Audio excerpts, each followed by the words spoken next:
guys, welcome back to my channel. My name is Tiffany. For those of you who are new, I go by Sweet Tiffany here on YouTube and on Instagram. Okay, so I wanted to just give you guys some tips and tricks that I use when I'm door dashing, how to make the most money for your dashing trip. Okay, so just to give you guys a little bit of a background on like the area that I choose and why I choose the area that I'm in. I feel like the background noise is just gonna be too much. If I was to dash where I live, it'd be a completely different story, completely different pay.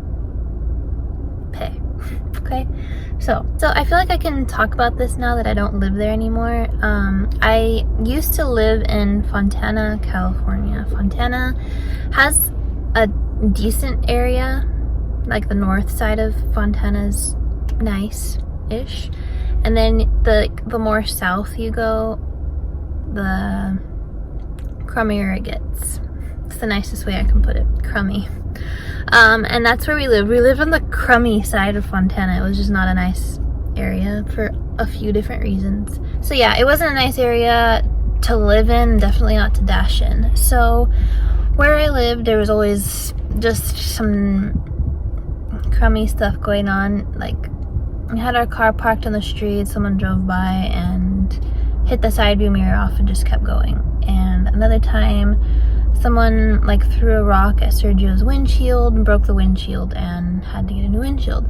Like, there's just a lot of nasty things that would happen there, and I don't suggest dashing in an area like that for a few reasons. One, it's kind of creepy, and you know, whatever. You have your own discretion of where you want to feel comfortable and safe.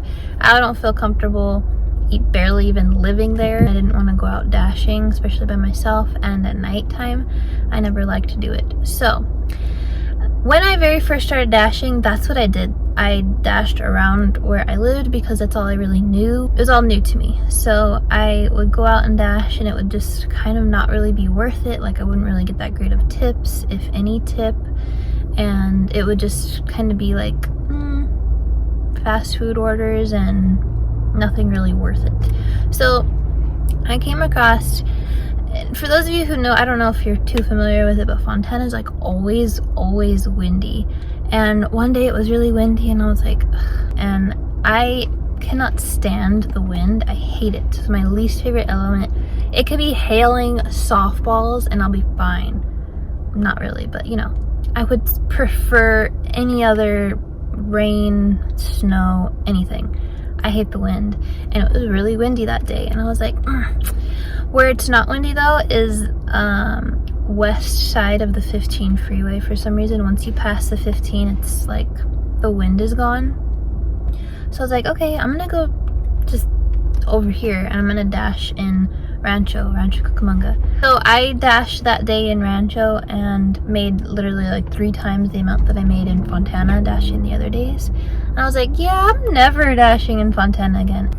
What I realized is, A, it's a nicer area, way nicer area. 2, the restaurants, there's way more restaurants to choose from. The people tip way higher, and just like your overall experience throughout the day is just way more pleasant. So that's my big tip. Like, if you don't live in like the best area where like a bunch of restaurants are, or nice restaurants, because the bigger your order is, like let's just say hypothetically someone orders from Cheesecake Factory, the bill is going to be higher, therefore your tip should be too.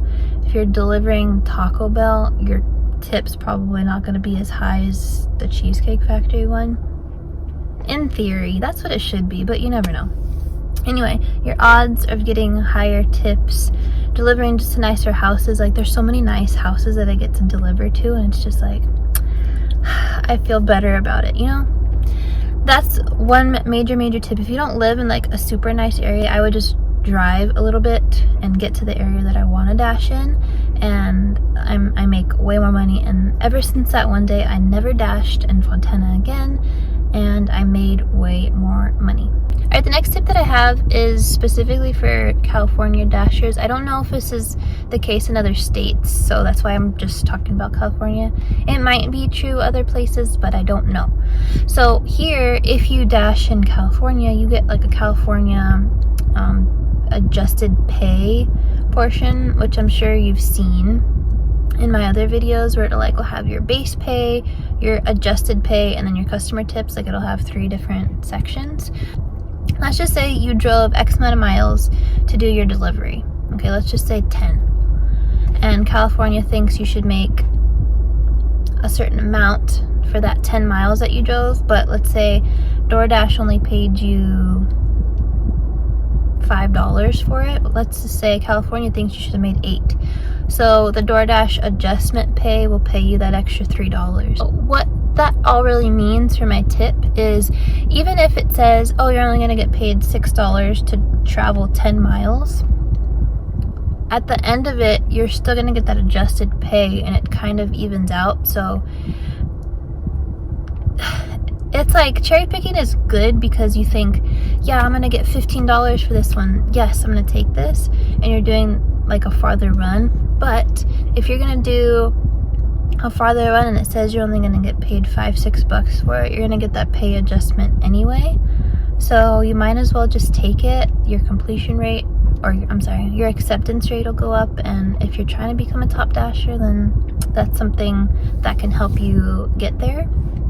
Like I said, I don't know how true that is for other states, but I know that's how it is here.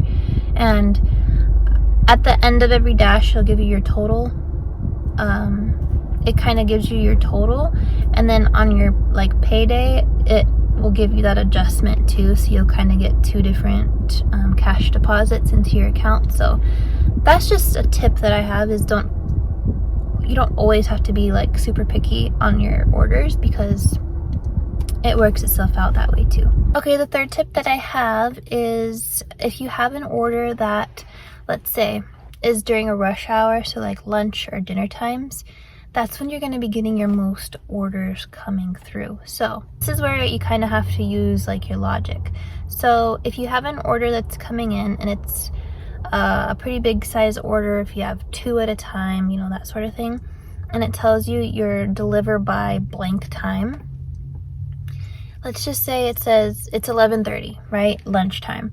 And you get a couple orders and they're a little bit far out.